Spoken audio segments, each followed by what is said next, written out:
is it is a playground for the rich and beautiful. The entire city is Beverly Hills. So what happens is the richest men in the world flock to Dubai. It's got amazing perks if you want to make a lot of money. It's where it is.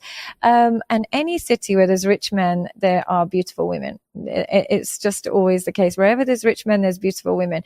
So the playground is completely different. It really separates the men from the boys, both for men and women.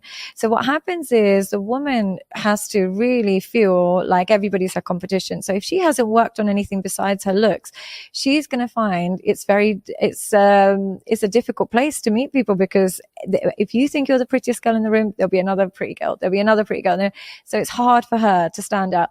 And for the rich guy, if he leads with money, he will learn that's not enough for the women out here, because she knows 100 millionaires. So what happens is both these people who brought their trophies to come to Dubai, the beautiful girl and the rich man, realize that here it's a dime a dozen. So you have to bring something else to the table. But the problem is the culture and the environment is so distracting. It's difficult for partnerships to connect and last a really long time, even though everybody's craving it.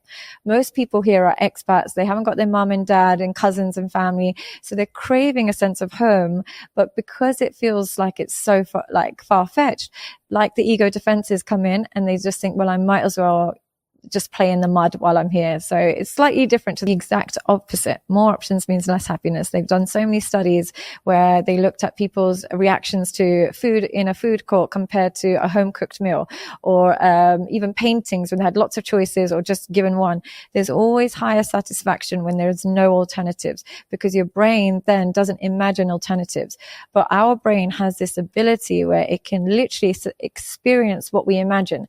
If I say to you, imagine ketchup on ice cream, you can almost taste that. If you think about it enough, you can taste it. When you have alternatives, imagining the alternative is enough for you to start a desire there. And when you don't have alternatives, you kind of stay focused. But when you do have alternatives, it means the satisfaction is reversed.